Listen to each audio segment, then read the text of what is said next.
एक बार एक छोटे से गांव में जिसका नाम था लोहच, दो बच्चे थे, मैक्स और टैमी।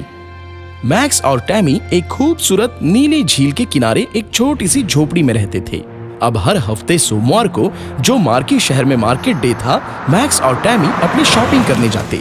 सोमवार को हमेशा की तरह मैक्स अपनी खिड़की से बाहर झांकने से पहले ही वो मार्की के लिए रवाना हो गए। खरीदारी के लिए बढ़िया सुबह है। हाँ वो तो है। वो आकाश की ओर देख रहे थे। वो तैयार होने के लिए गए, तब अचानक उन्हें गड़गड़ाहट की आवाज सुनाई दी। वो क्या है? मैक्स टैमी को संदिग्ध रूप से देख रहा था। ये निश्चित रूप से मेरा पेट नहीं है। तभी उन्हें फिर से गड़गड़ाहट की आवाज सुनाई दी। ये खिड़की के बाहर से आई है।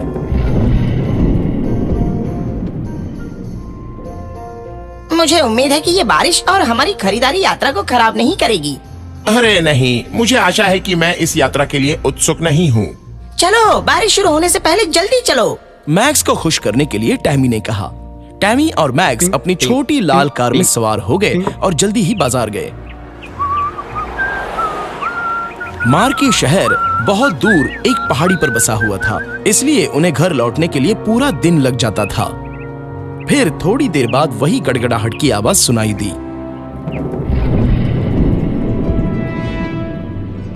झील के बाहर एक विशालकाय सिर दिखाई दिया। ये एक राक्षस था। राक्षस झील से बाहर निकल आया और किनारे पर बैठ गया। मैं बहुत भूखा हूँ और मेरा पेट लड़खड़ा रहा है। मुझे जल्द ही नाश्ता खोजने की जरूरत है। वो इधर उधर देखने लगा और पास में ही एक मकान भी देखा। याहू! ये छत मेरे नाश्ते के लिए ठीक रहेगी। उसने अपनी लंबी खुरदरी जीभ से छत को चाटा। राक्षस ने मैक्स और टैमी के घर की छत को खाना शुरू कर दिया। राक्षस ने आधी छत खा ली और अपना पेट पाल लिया। मेरा पेट भरा हुआ है, लेकिन छत के बचे हुए हिस्से को मैं कैसे छोड़ सकता हूँ? तो वो बैठ गया और छत के शेष हिस्से को खा गया। ये तो वाकई स्वादिष्ट था, दानव ने कहा और अंत में संतुष्ट हो गया। उस शाम जब मैक्स और टैमी घर लौटे तो बिना छत के अपना घर देखकर हैरान रह गए। अरे बाप रे, हमारी छत गायब हो गई है। ये कैसे हो गया? दूर होने पर भयानक तूफान आया होगा शायद। मुझे यकीन है कि मैंने आज सुबह गड़गड़ाहट की आवाज सुनी, तो शायद हुआ भी होगा। अब छत की मरम्मत शुरू करने के लिए बहुत देर हो चुकी है। चलो कल सुबह काम शुरू करते हैं। आंट मैरी के घर चले और अपने लिए एक तंबू ले लेते हैं, टैमी ने कहा। आंटी मैरी का घर बहुत दूर नहीं था, इसलिए वो जल्द से लौट आए और एक तंबू लगा दिया। उन्होंने फिर एक कैंप फायर जलाया और उसके सामने बैठ गए। हे टैमी, मैं गिटार पर जो भी धुन जानता हूँ वो सब बजाऊंगा। मैक्स ने स्थिति को बेहतर बनाने की कोशिश की।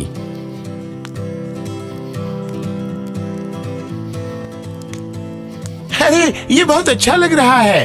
टैमी ने ताली बजाकर और गाना गाकर मैक्स का साथ दिया। उन्होंने संगीत बजाया और कुछ समय के लिए गाना गाया, जब तक कि वो सो नहीं गए। अब झील के पास में राक्षस पूरी छत खाने के बाद पेट दर्द को लेकर संघर्ष कर रहा था। मेरे पेट में बहुत दर्द हो रहा है। मैं फिर कभी इतना खाना नहीं चाहूंगा, भले ही वो कितना ही स्वादिष्ट क्यों ना हो। राक्षस दर्द में रोने लगा। अगली सुबह मैक्स और टैमी ने छत को मोड़ना शुरू कर दिया। दोनों बच्चों को कड़ी मेहनत करते देख राक्षस को उनके लिए दुख हुआ। राक्षस ने तब मैक्स और टैमी की चुपके से मदद करने का फैसला किया। जब वो चाची मैरी के घर पर अपना दोपहर का भोजन करने गए तो राक्षस ने पूरी छत बनाना शुरू कर दिया। मैक्स और टैमी अपने घर की छत देखने के लिए घर लौट आए तो वो हैरान थे। और जब उन्होंने देखा कि उनके घर के दरवाजे पर एक पर्ची चिपकी हुई है, वो अचंभित हो गए। मुझे छत के लिए खेद है। आशा है कि आपको मेरा ये तरीका पसंद आया होगा। आपका मित्र। मैक्स और टैमी बहुत ही खुश थे। दयालु मित्र का स्वभाव देखकर वो अनुमान लगाते रहे कि ये कौन हो सकता है, लेकिन वो जान नहीं पाए। थोड़ी देर बाद उन्होंने एक बार फिर वही गड़गड़ाहट की आवाज सुनी।